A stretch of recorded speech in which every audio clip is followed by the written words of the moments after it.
Everybody, yeah, there we go. Oh, what is that? That's like an arm. A microphone arm. Now we have to go here.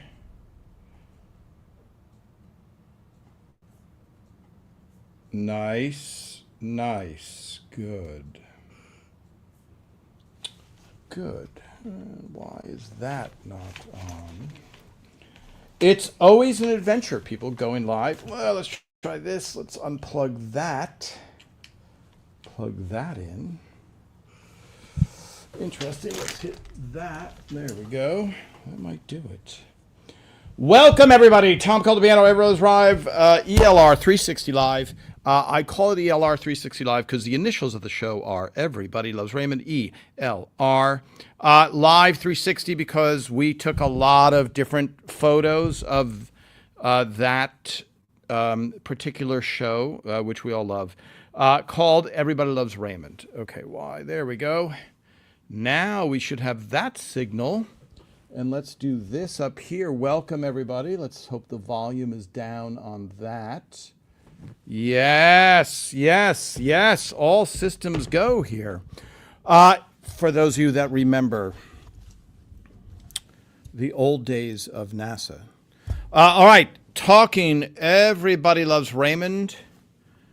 All things Everybody Loves Raymond. Okay, where is that? Oh, I can grab that from up there. We have quite an elaborate studio here. Welcome, everybody. In 5 days, stream. That's an interesting notification. Not to be concerned. Welcome. Let's talk. Everybody Loves Raymond, the cookies episode. And the reason I wanted to talk about it was and is, let me just do that a little bit. On that volume, yes, okay. All right. I missed you guys last week. I was not able to make it back in time for the 2 p.m. deadline. I could have made it like 5, but at 5 p.m., it is, what is it, like 1 a.m. in the UK. And we do have a lot of people in the UK. Okay, let me try and get this microphone so it's not poking into frame. The cookies episode. Also, I don't want to get too much into it because I realize that people don't enjoy it as much as I would hope they do. But the Saturday Night Live 50th anniversary special, I noticed that a lot of people do not like SNL. A lot of people love SNL, but I think I'm going to go out on a limb and say that it was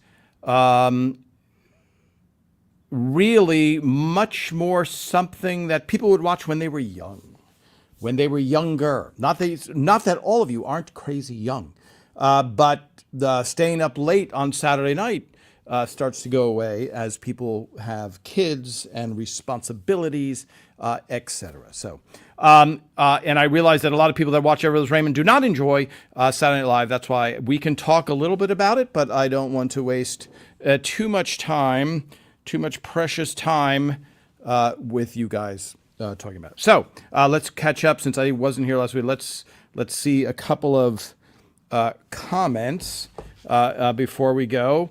Yes, hi Mona, hi Karen, hi Gil, hi Tom. That's to me. Hi Linda, or as we know, Fly Kim Brazier, who got back your top fan or whatever it is. Aloha Bobby. Hello Lynn. You know, I heard you were sick, Lynn, so I hope you are feeling better. And not sick and tired of life, actually sick. Hi, Karen. You enjoyed my podcast with Malcolm Moore.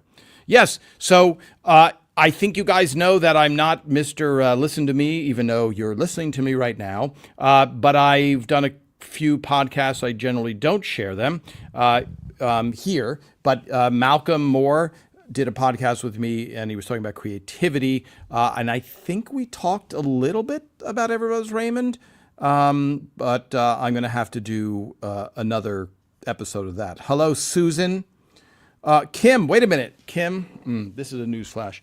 Let's let everybody share in the pain.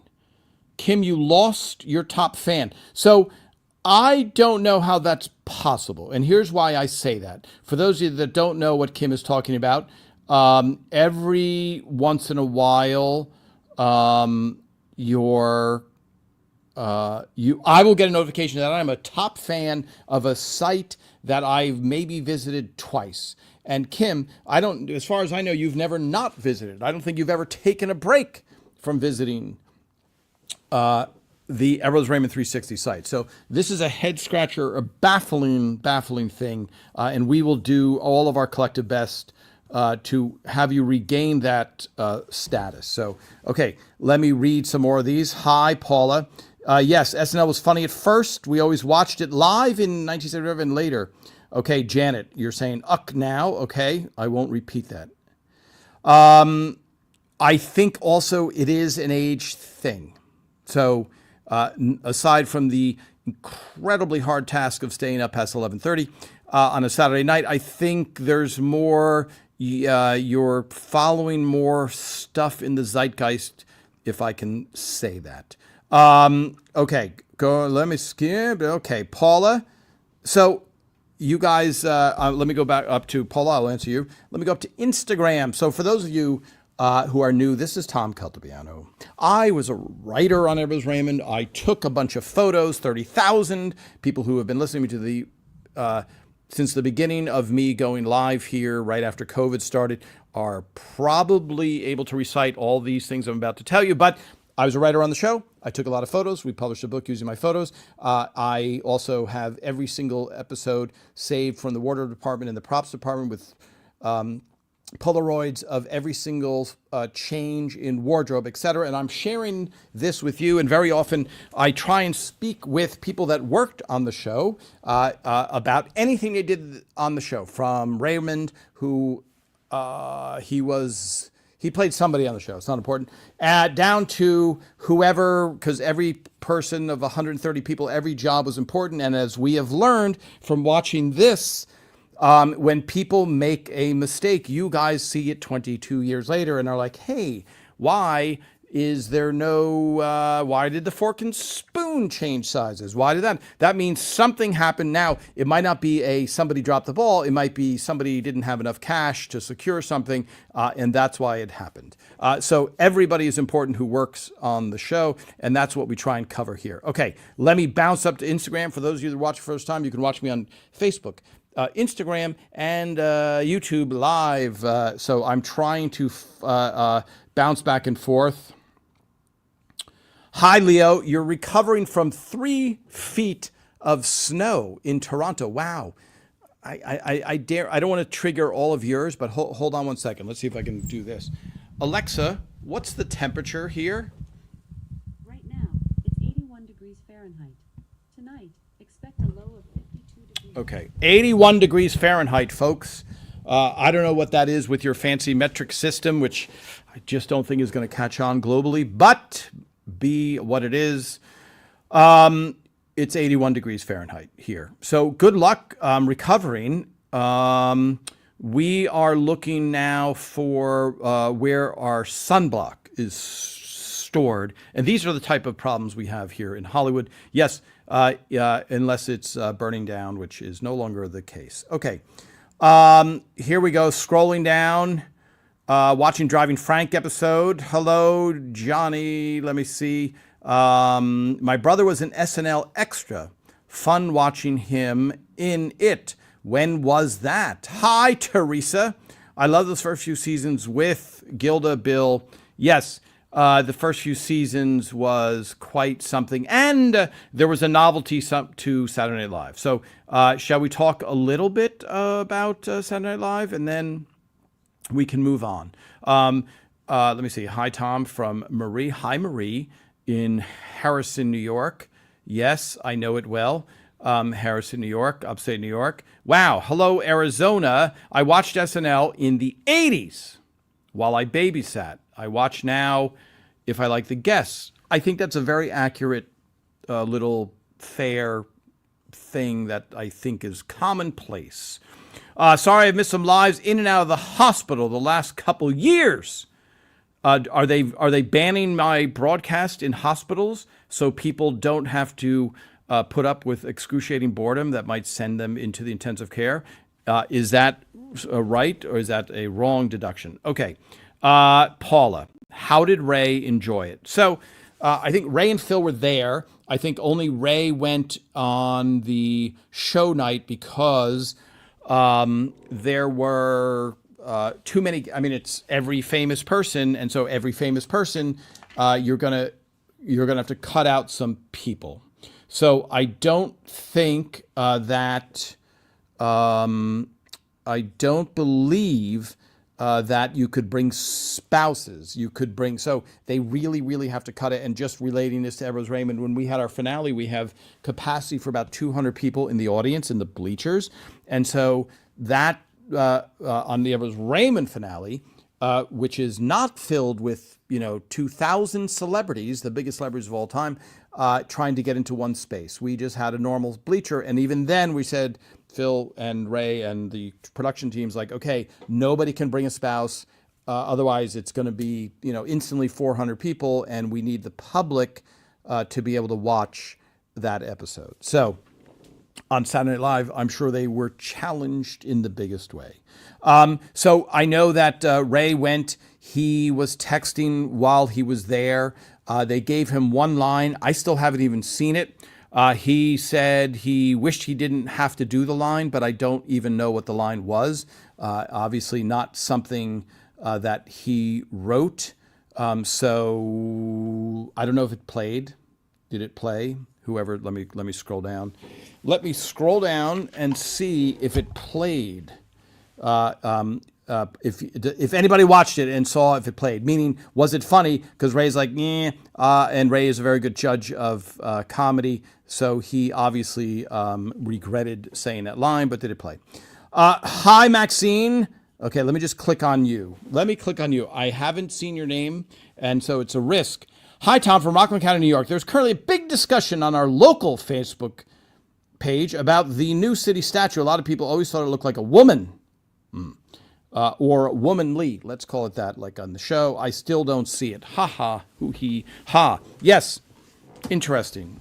Now, that was not really a question for me. That was sharing your opinion. I'm not criticizing you. I'm just saying, yes, it definitely does not take a big leap of imagination to get from that statue, what she is talking about, where Phil Rosenthal grew up, Rockland County, outside the Rockland County courthouse, to the statue that Marie sculpted, which was based on the one in front of the Rockland County courthouse. Okay, let's do some more random, and then we'll go back to Saturday Night Live a little bit.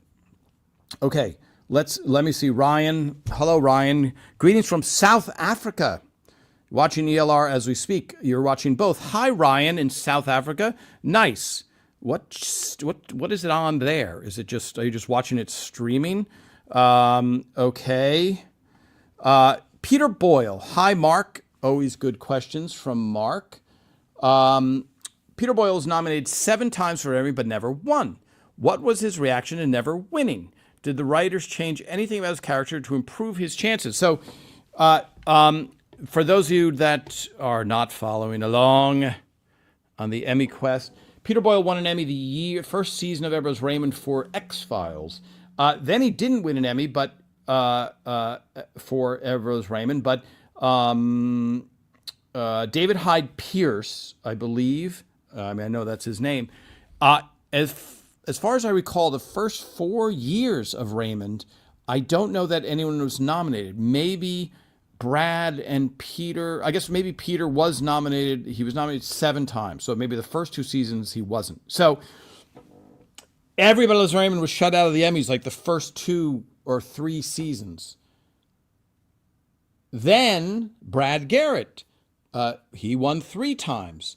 Now, Frank's character, there weren't a lot of shows each season. And I'll tell you a little insight.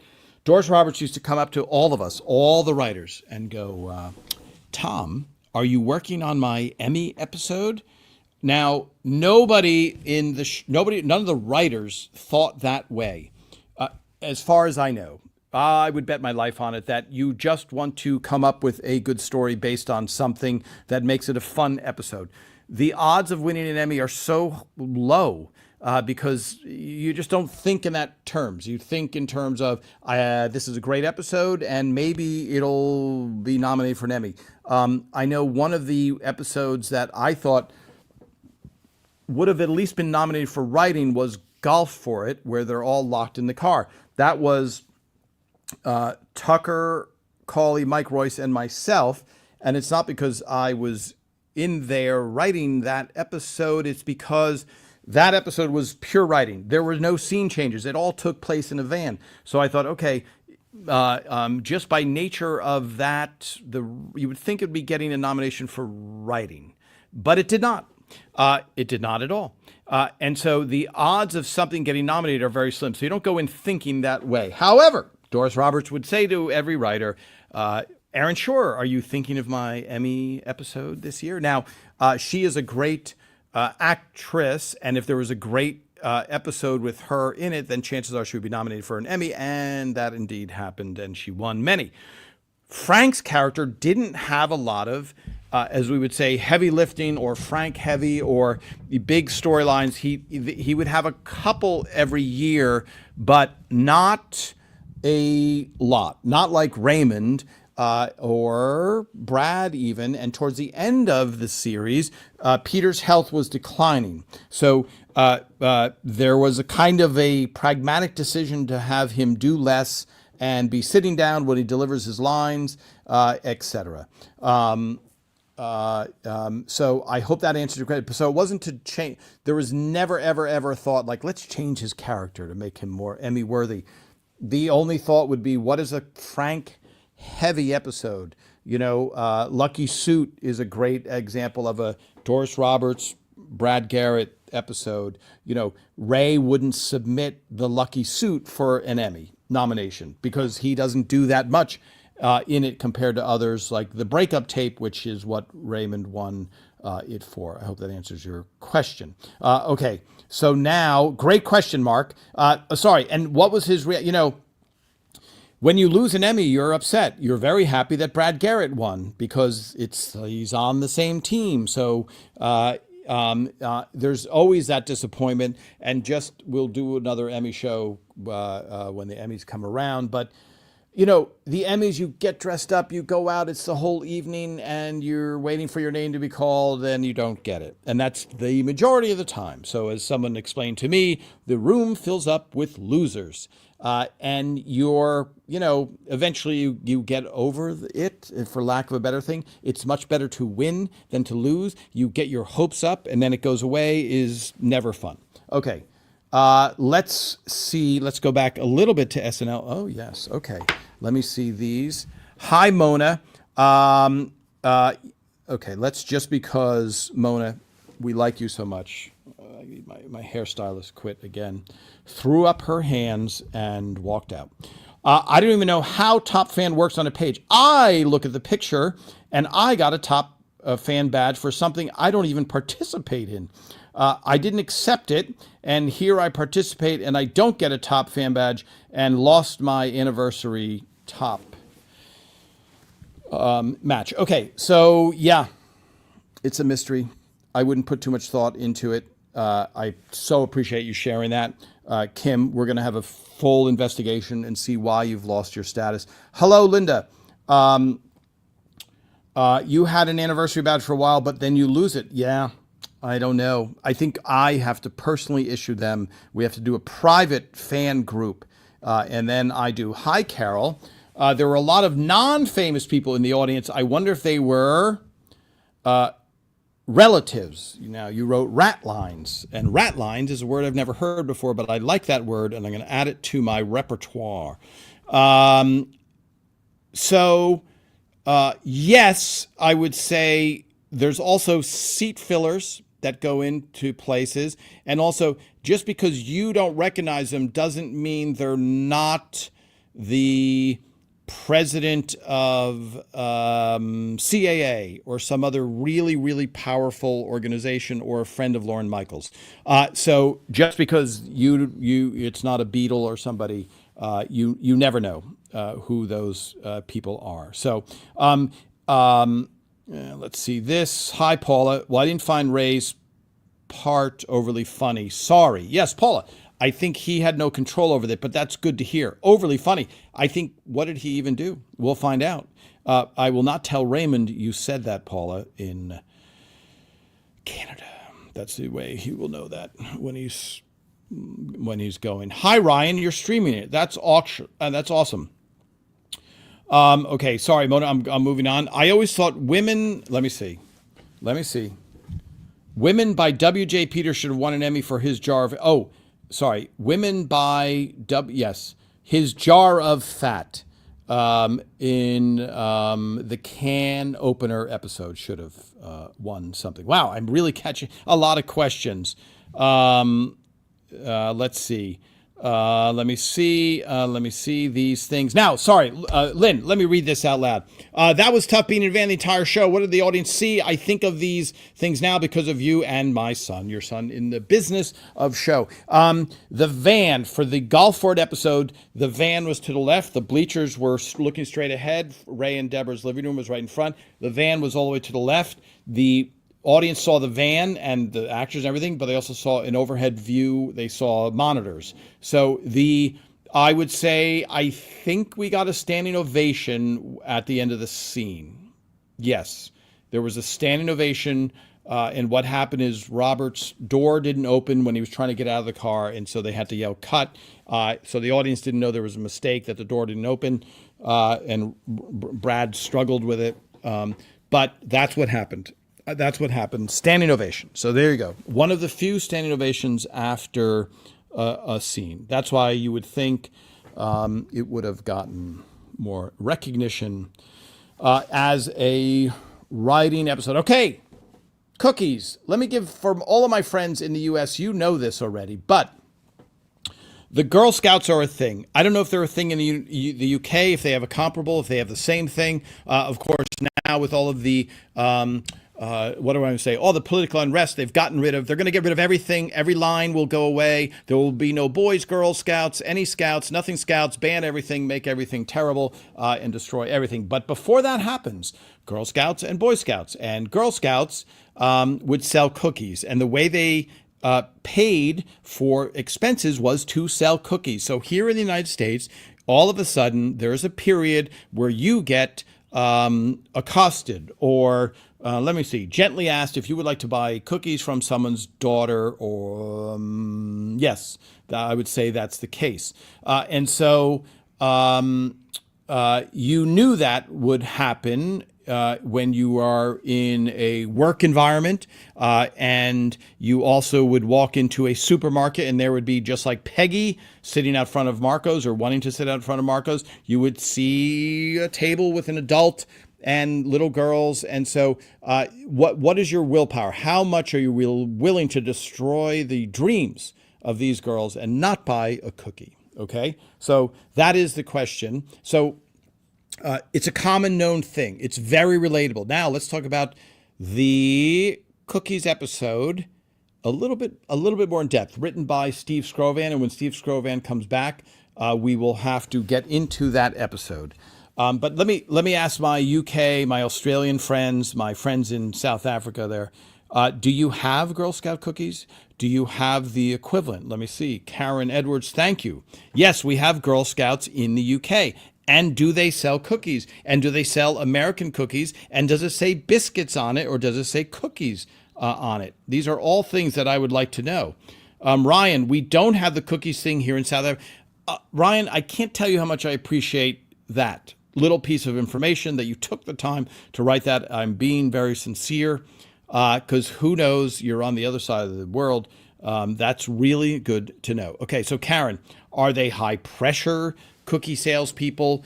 Okay, Janet, Janet trashing cookies. Sadly, the cookies don't have much flavor anymore. Interesting. Okay, I cannot comment on that. Okay, Lynn, you were a Girl Scout leader. Yes. Everyone ran into get those reserved. Yes. Okay, sorry. You guys can read Lynn's comment, but for those of you that aren't watching, I was a Girl Scout leader. It's so true. They were the best, quote unquote, places to sell. Everyone ran to get those. This is such a popular episode. It's so funny and true. Yes. So anytime someone's entering a supermarket where they could buy cookies, they're ready to purchase versus the Buffalo shop, etc.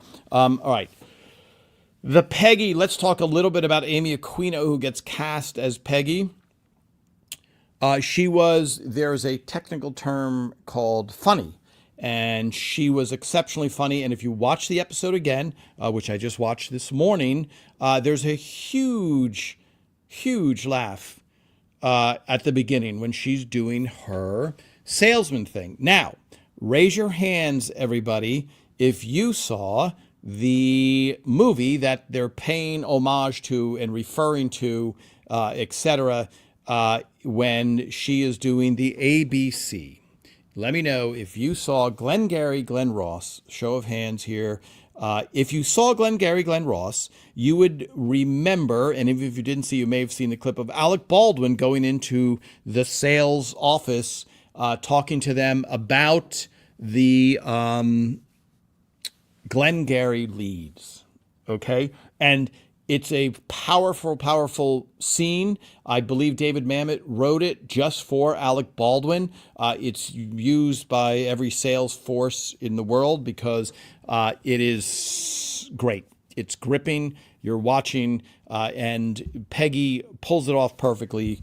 It seems like she would be the perfect Alec Baldwin substitute. And the irony that you're talking to Girl Scouts and there's this level of intensity that you are bringing into it was great. And of course, Ray's entrance is great because anytime if you're a father and you're walking into a room full of women, I believe Ray called it the hen house, something like that, you can relate. So they continue the homage to Glengarry Glen Ross when she's saying these are terrible leads.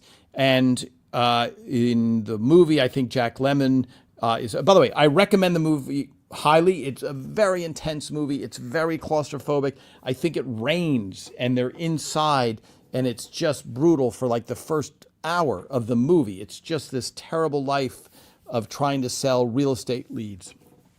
I'm gonna have to take a sip of. Let's see, what is this? This is our quotes mug in red. Let me see what this. Okay, yes. What contest in hell did I win? Do I have my tea box here? I don't see it. Luckily, I have a backup cappuccino for more. Ooh, that's really hot. For more caffeine. There we go. AIS, the world's greatest phrase from a sitcom, the world's most pragmatic phrase from a sitcom. Do we have a little schmutz? What is that? Could that be chocolate? Okay. This is. That is a shot of espresso with some milk, as they say. Okay. The Glengarry Glen. I haven't seen any responses. Has anybody seen Glengarry Glen Ross? Let me look down here. Yes, always be cranky. The monkey stickers. Yes, that was a very, yes. Karen, not seen Girl Scouts with cookies here. They raise money through other events and fundraisers. Ooh, that's awesome. Yes, hi. Okay, here we go. So this is, sorry, I'm going to bring this question up. For those of you listening and not watching, I'm bringing up questions that are shown to me. And so because we're live, we take some left turns. Hi, this is a new person. Hi, Maxine, or at least I haven't seen that name. I've seen Maxine in my life. Were the writers or Ray Mets fans? The episode where Art Shamsky and naming Robert's dog Shamsky. He's doing a book signing in Ridgewood, New Jersey, March 30th. That's the only way I know him is through the. Oh, you only know him through Everybody Loves Raymond. So Phil Rosenthal grew up, I believe, in the Bronx, Queens. Okay, he was born in Queens, I think, also. So if you're of a certain age, the 1969 Mets were a Cinderella team that went from last place to first place. Art Shamsky was on that team. If you grew up on the East Coast and you didn't and you weren't a Yankee fan, but even a Yankee fan, because the Yankees win all the time. I think in the 20th century they won 1 in 4 World Series. So like they won 25 World Series, and then the rest of the teams were able to win. So it was easier to hate the Yankees, and the Mets were always the underdogs. They went from last place to finishing first place in '69, and so there were quite a few Mets fans in that writer's room. And Phil Rosenthal is not necessarily a big sports fan, but even that was something that he was aware of. So that I hope that answers your question. Ray's not here.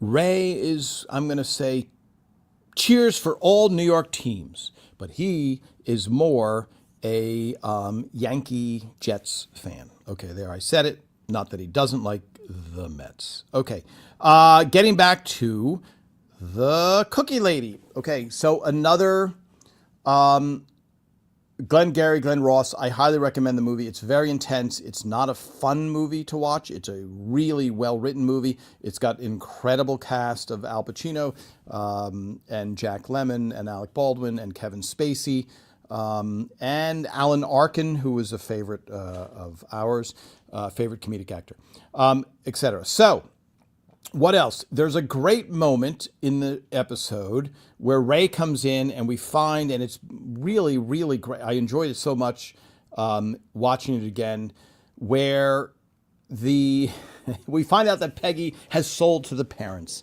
And it's a perfect moment. So in comedy, it's a very old thing, which is a spit take. And Raymond does a perfect Cookie spit take onto Robert in that episode, and it was pure joy to watch. And the laughter was very long, and I think there might be a blooper. Some of you might be able to look it up, but the joy that we got from watching Raymond rehearsing a Cookie spit take onto Robert was phenomenal, through the roof. And then, okay, now I usually don't get into the episodes this much, but just because I watched it this morning, I'm like, okay, that was a great thing. When Peggy is describing what it was like to sell to Ray's family, it was very analogous to maybe somebody having an affair. And she's just rubbing it in how much they loved eating the cookies, and so Ray is countering by saying, "You have no idea how much they could eat." It was a very, very well written, icky, terrible moment that Peggy delivered. And again, Amy Aquino is just brilliant in that role, just absolutely brilliant. Now, a little bit of trivia. Ray, then this seems to confuse some people, and for those of you just joining, Tom Caltabiano here, writer on Everybody's Raymond, sharing with you all the inside information about Everybody's Raymond and as many anecdotes and talking to fans. Ray's real-life daughter is named Allie. The character, Allie Barone, was patterned after Ray's real-life daughter named Allie. Allie, Ray's real-life daughter, played Molly, Peggy's daughter, in the series. Peggy's daughter's name is Molly, and Ray's daughter, Allie, played her. Okay, now, you're saying, Tom, why are you speaking in that annoying way? Because it seems to confuse some people, and I actually get the confusion a little bit, but I'm just telling you, for those of you that just happen to not know, that is who plays Peggy's daughter, Molly.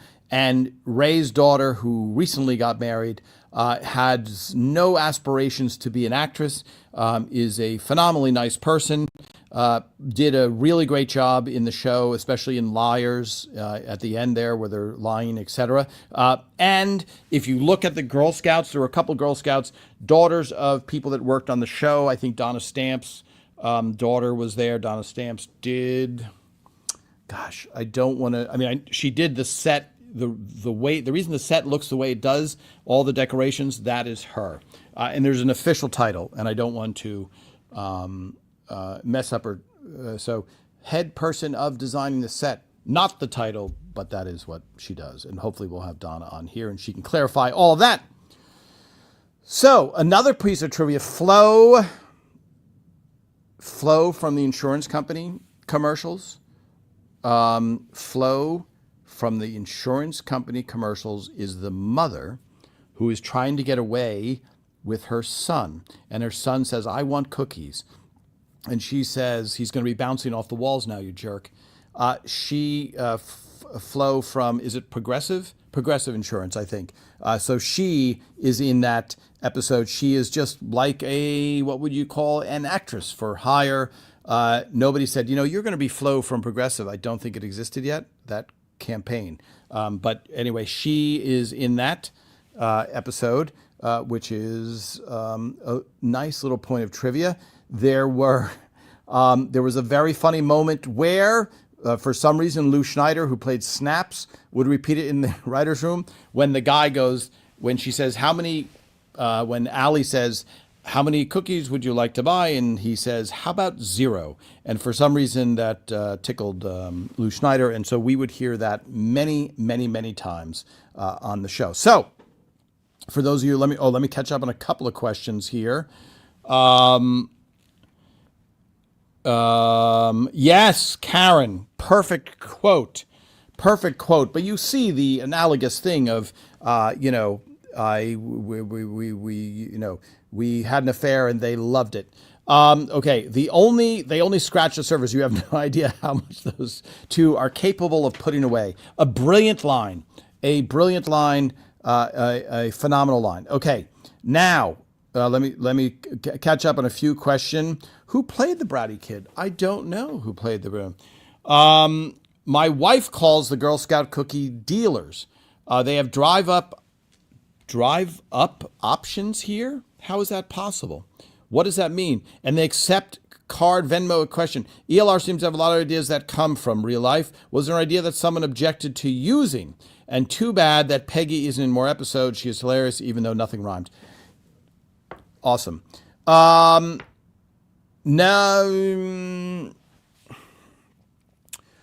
What I'm thinking about, everybody, what you missed in that silence was inside of my head going, okay, I'm not hiding or keeping anything. There were a lot of ideas that weren't used that Phil didn't like.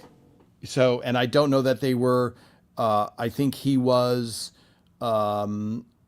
correct in rejecting those ideas. So there's no idea that comes to my head like, oh yeah, we couldn't touch that subject.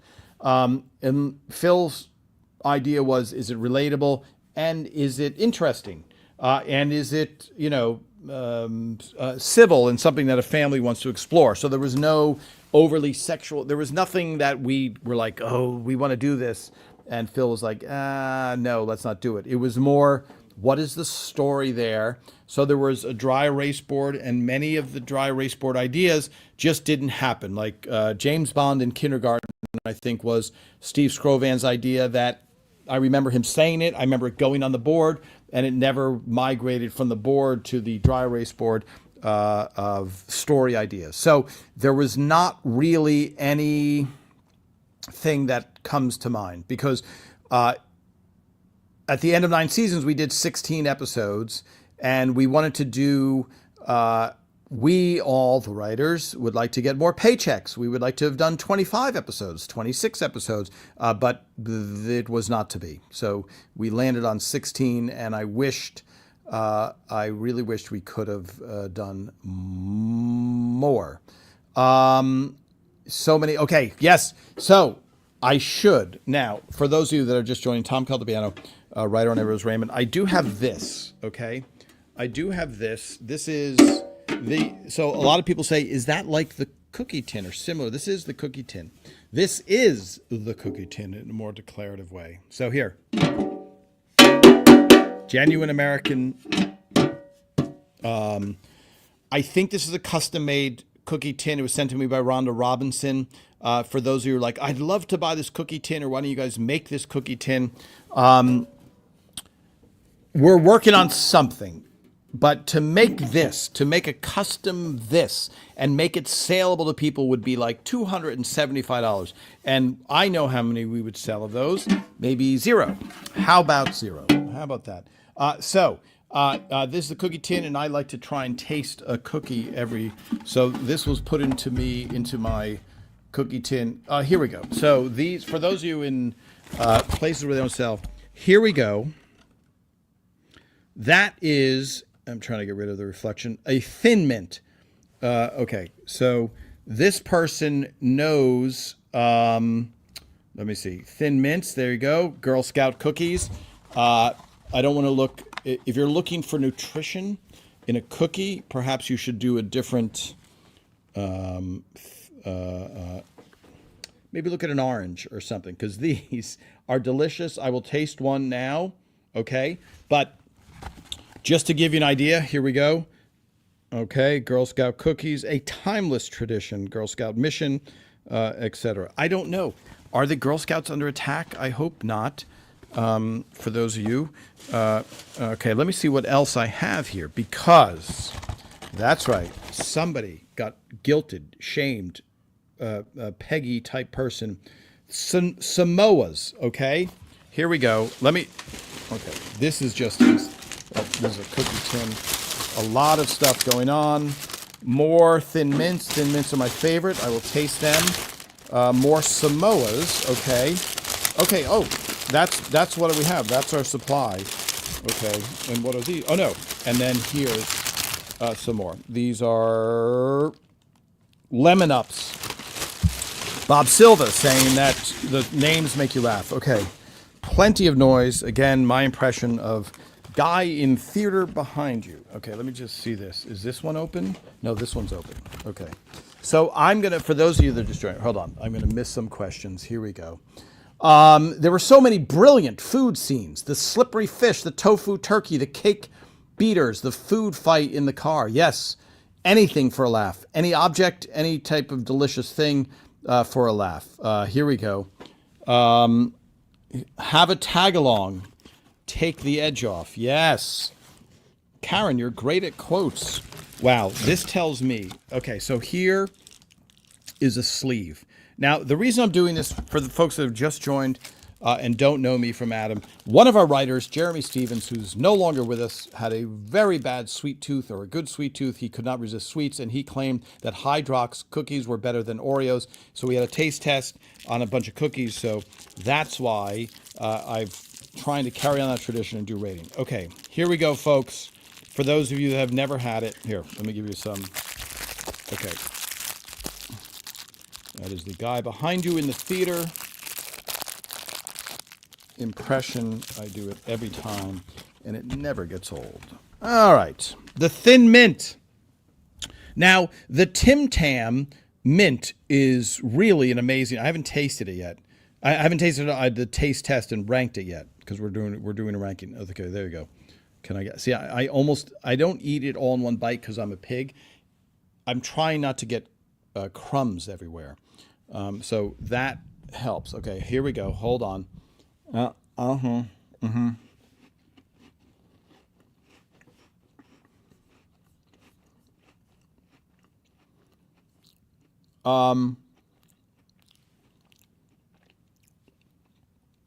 It's tasty. I'm not gonna, if you, I don't want to compare, but the Tim Tam Mint, and I'm sure there's others out there, people. The Tim Tam Mint, which you can get in Australia or down the street from me, is phenomenal, like life-changing. I'll taste one more of these. The Girl Scout Thin Mint, I'm going to give it a 6-1 in the ranking. The Girl Scout cookie, Thin Mint. There you go, everybody. Is that crumbs on there? I can't tell. Again, much like a wafer that some of you may know.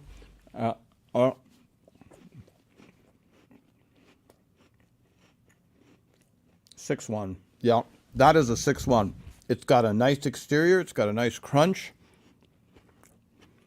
It's not what I would call bursting with flavor. It's not that, wowie wow, take this away from me because I'm going to finish it all. I will say this. Ray Romano and I share this in common. We love chocolate chip mint ice cream. So I am a sucker for mint. And I will go to, oh, I still got crumbs. Terrible.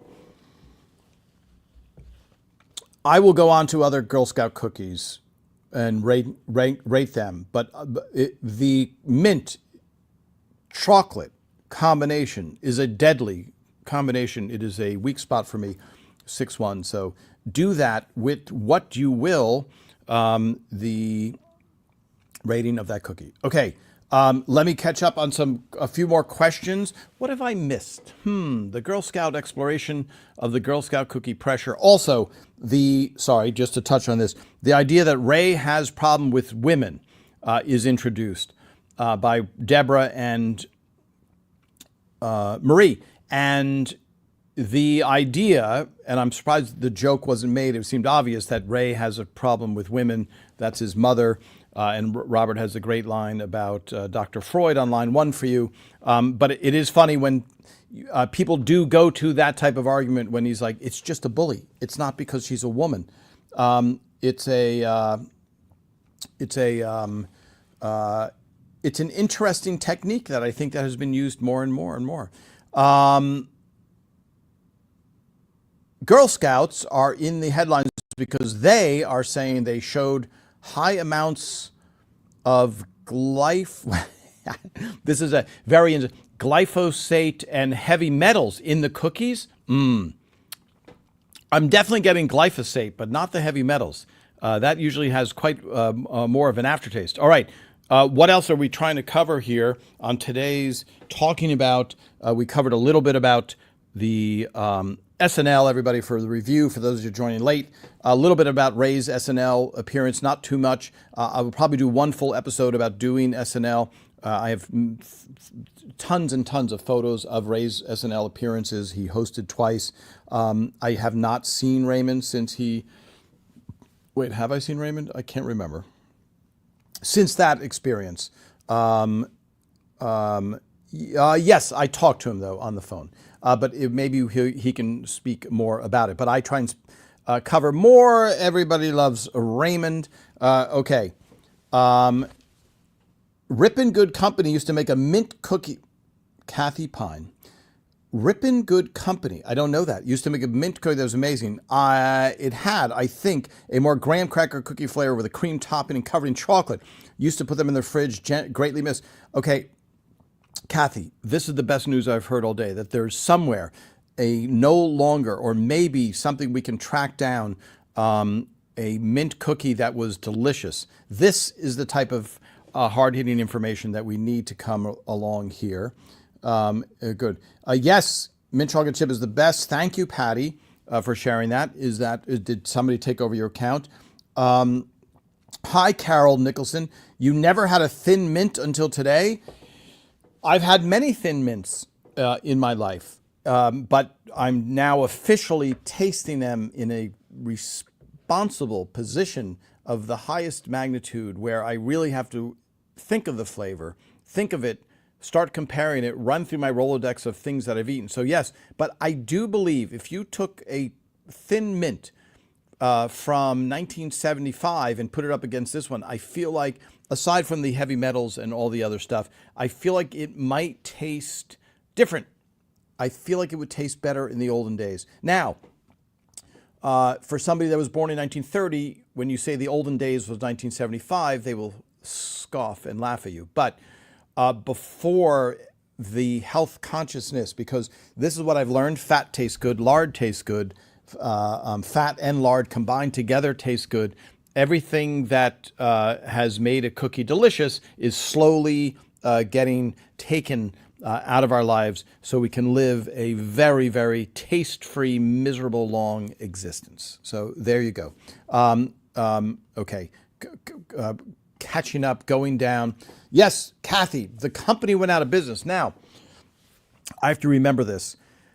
The reason I'm still enthusiastic is, if you look at the company, it's still in business, but if you look at cereals that came and went, like Quisp and Quake and Frankenberry, which I don't know if it ever went out, they do limited releases. And a lot of people are into IP. IP is intellectual property. So if somebody is adventurous enough or wanting to make money enough, they could find that cookie, could find somewhere the man or woman that made that cookie who knows the formula and reintroduce it. That's why the idea that it was just even out there excites me. And I think much like Marie's chocolate cake, which the bakery went out of business, but I've tracked down the woman who made the cake, the special cake for Rhonda of Doris Roberts Cake. And I want to see, she doesn't work in a bakery anymore, so I have to reach out to her, make sure she doesn't think that I'm weird,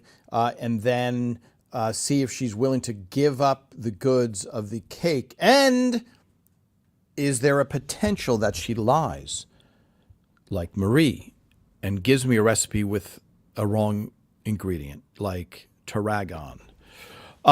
Yes, I know that's the wrong spelling. I mean, pronunciation. Don't worry. I know this at all. I was born in 65, and yes, the Girl Scout cookies tasted much better back in the day. Ah, yes, Kathy. I can't vouch for that, but I believe that. I can't vouch for your birth date either, but hello, John. Today's your birthday. Happy birthday. Happy birthday to you. The bully being a woman to a man is tough. Ray played it well. Did you think about that when writing? The bully being a woman to a man. That's a good question for Steve Scrovan. It plays much better, obviously, because a man bullying a woman is not so comedic. But the other way works really well. And so she, also, Amy Aquino she's tall. She's tall. By the way, Amy Aquino, a little point of trivia, she went to Harvard and Yale. Just throwing that out there. And she's great. If you can follow her, she does a lot of stuff on her garden, which maybe I'll visit her garden in person. All right. Final questions, everybody, before. And again, hello, Belgium. I have a question. What was Doris like in real life? Sorry for my English. That is not me saying sorry for my English, even though I should apologize. What is Doris like in real life? Yes. She was great. She was fun. She liked to drink and have fun. And she was a very dedicated, devoted actress, super professional, unbelievably talented. She had one son. I'm trying to think of, she was very businesslike about her career. She was also, later in her career. Peter Boyle was really a soft-spoken guy, a gentle human being, the opposite of the frank character. And so Doris was forceful. Doris was she was a force to be reckoned with. And I know when she read for the part of Marie, she was very in the face of the people and saying, you better give me this part because I am this part, etc. So, but we loved hanging out with Doris and hearing her her stories, etc. And so, Henry, question from your wife. She's a huge, did the Peggy beating up Ray happen to anyone? Sorry if you covered it already. Yes. By the way, never apologize. I appreciate the civility for asking a question because, I've listened to certain people on the radio for 20 years. I hear them and they go, sorry if I'm repeating the story. And it's like, well, it's not bad to hear it more than once. Our fans have been going through the roof. So good job, everybody, in spreading the word. And also, we don't have terrible content on our page, which I do see on other pages. I see a lot of my photos getting taken. Shame. That's a shame. And put on other photos. The question, I don't believe it happened. I think she was, so we'll have to ask Steve Scrovan for his story because usually the stories are based on real life, like the Toaster, Angry Family. These are Phil Rosenthal direct stories. They're endless equipment. The recording over the tape of the wedding that happened to Aaron Shore. I don't believe so. I don't know, but that we'll have to ask Scro. But I don't remember him telling The baggage episode was Tucker Cawley said, I think I'm having a fight with my wife because she has not unpacked the bag, and she should because, she does nothing all day. She just takes care of the kids. He didn't say that, but it was inferred. Like, you do nothing. You don't work, and, we know the rest. So that happened. So I don't remember Scro coming in and saying, hey, I had this really in-your-face woman who was, et cetera. So who beat me up, who beat somebody up. It's a rare thing, although they're out there. Okay. Wow. So many. Yeah. Let me clear up a couple of those. Karen, did Ray ever get injured rehearsing the scene with the table? No, he did not. Ray did not get injured at all. And the reason I say clearing up, not because of you, Karen, but Brad Garrett was not injured with the bull, and that's why we wrote that episode. It was acting, and it's really good acting. And so I think Patty, was Patty injured? Did she do something, or Marie do something, or arm? I'm trying to remember. All these questions come up. As far as I know, never in the history of the 9 years was anybody actually injured. Frank wasn't injured when he fell down the steps before. I'm saying we didn't write anything to service somebody's injury. That's the best way of saying it. So, okay. Final question. So many good questions. This is awesome. Dorsar was the Grandma and Full House. Were these shows running concurrently? No. Maureen, excellent question. They were not running concurrently. The Bull, hi, Karen. How did they? No, they weren't running concurrently. It's very hard to do two shows at once. Tom McGowan was doing Frasier and Evers Raymond at once, but he was only a character actor, so he wasn't in every episode. It'd be very hard for Raymond to do two shows at once. It's almost impossible once they did it. The Robert getting gored by the bull, that was a real story that happened in Queens, New York. It was in the headlines that there was an illegal rodeo with a bull in New York, and I think that might have been a Jennifer Crittenden story, if I remember correctly. All right. See you guys all next week. We've tasted these. Thin Mints. Girl Scout cookies, not available in South Africa, not available in the United Kingdom. I'm guessing Australia, the same rules. Don't forget, next week, 2 o'clock, AIS here. And you can always watch this replay on YouTube. Who's watching on YouTube? I can't tell if you're watching on YouTube, but hold on. Also, we're starting to cut these into much smaller clips, so you'll see them. All right, everybody, have a good week. Don't forget, write your questions in. Anything you see on other pages that you have a question about, bring it to my attention. I do see a lot of information that is 100% completely wrong. And one of the things that I'll clear up next week or this week, I'll post a picture, the confusion over Ray's brothers. And it continues. It's a nagging problem. And we will clarify that with a photo that puts everything in clear, clear explanation, something like that. All right. Have a good week, everybody. I will see you next week. Thank you for watching.